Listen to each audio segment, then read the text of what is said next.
privilege of knowing what fine human beings they are, and the great fortune of seeing them perform many times, watching them inspire a whole new generation of music lovers. But that's the thing about music. It knows no boundaries, no borders. It travels straight to our hearts.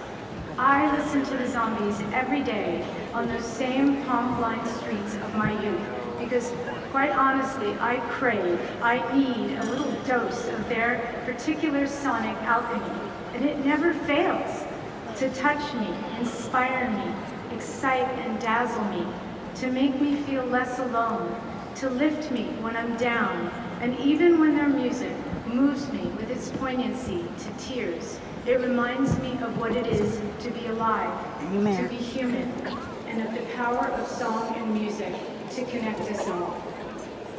So Colin,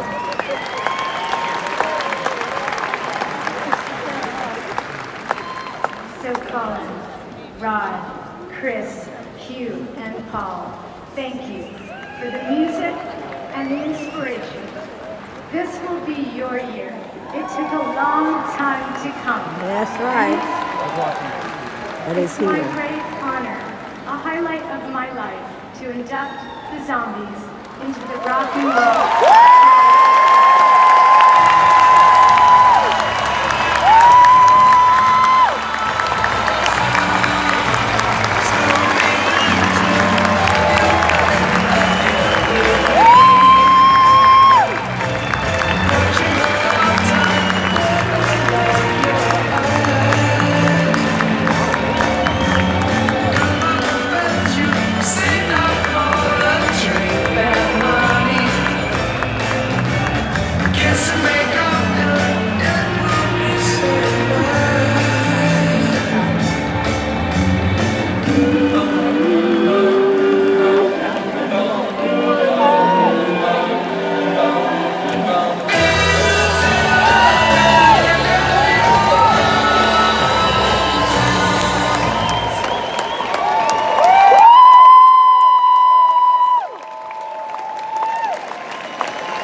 Well, Susanna, thank you for some really, really gorgeous words. You know, to sit there and listen to that is really fantastic. But you know, on behalf of all the guys in the band, I can say that we're absolutely thrilled and delighted to have been elected to the Rock and Roll Hall of Fame.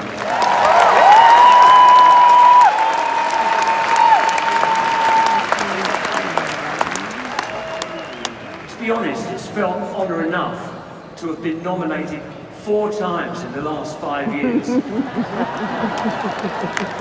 But to have finally passed the winning post this time, fantastic. Very cool, very cool. And you know, a wonderful coincidence to all of us standing here in Brooklyn, the site of our very first concert in America when we did the Marvin Gaye show, Christmas Day 1964, 8 o'clock in the morning, playing with some of our heroes like Benny King, Drifters, Patti LaBelle, who became a real friend and mentor at that time. But it's actually 50 years ago to this very day, the 29th of March, 1969, that Time of the Season reached the #1 position. Funny how it all works out.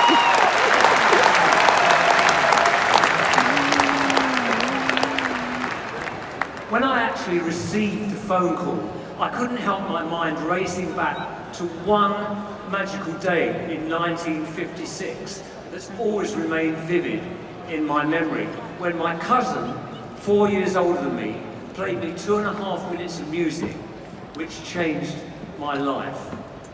That music was Elvis Presley singing Hound Dog. That cousin was Jim Rodford, who many of you will remember as the great bass player who later co-founded Argent with me, and for 15 years, the powerhouse driving the Kinks rhythm section. And of course, also until his tragic accidental death a year ago, playing fantastically energized bass with the version of the Zombies that Colin and I have loved touring with for the last 19 years. Do you know, for those who didn't live through the 50s, it's really hard to imagine the enormous cultural gulf which existed between England and America at that time. Elvis himself was a god, and in some of the first footage that we saw in England, seemed to us like an alien super being from a distant universe. I was 11 years old, and I couldn't in any way imagine being part of the same world, but nevertheless, couldn't wait to try to find some like-minded people to start playing the music with. And that chance came about in 1961. My God, how long ago was that? When 5 of us from adjoining schools excitedly got together to form a group. Paul Atkinson, Hugh Grundy, Colin Blunstone, Paul Arnold and myself, Rod Argent. Within a year, Paul Arnold had been replaced by Chris White, and that was it, we were off.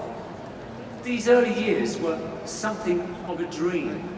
By 1964, we got a recording contract with Decca, and then, unbelievably, by Christmas, found ourselves topping the US charts with our first record, She's Not There.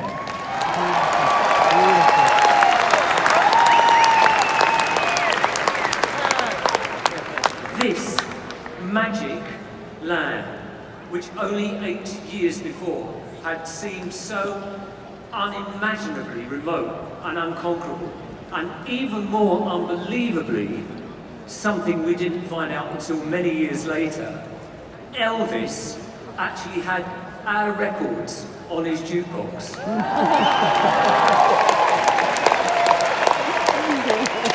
could not believe that when I found that out. In 1969, the Zombies had another massive #1, Time of the Season. But we'd already broken up due to the lack of initial success with our final album, Odyssey and Oracle, an album that we put our heart and soul into. This album was very dear to our hearts, as Chris and I had written all the songs on the record and for the first time produced our own material. It was to go on to have a huge story in its own right, and at this point we have to say thank you to Al Cooper, who believed in and fought for it from the very beginning. Without his help, it may have never been released, and we have to thank him massively because it spawned a story that still continues 50 years later.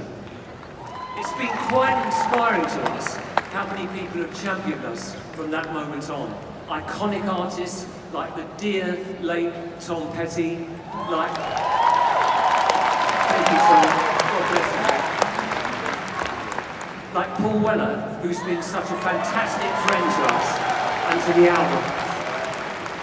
Like Dave Grohl, like Susanna Hoffs, and also many young bands, right up until the present day, Cage the Elephant, the Lemon Twigs, Portugal the Man. We owe so much to these people and have to thank them enormously. And I must also shout out to the wonderful touring band who've accompanied Colin and me over the last 19 years. Steve Rodford, Jim Rodford, Tom Toomey, Søren Kopp, and to our fab sound man, Dale Hansen. Amen. Super Dale. They've been a constant inspiration, and we've loved making albums of new material with them, the most recent of which actually made the Billboard Top 100 in 2015.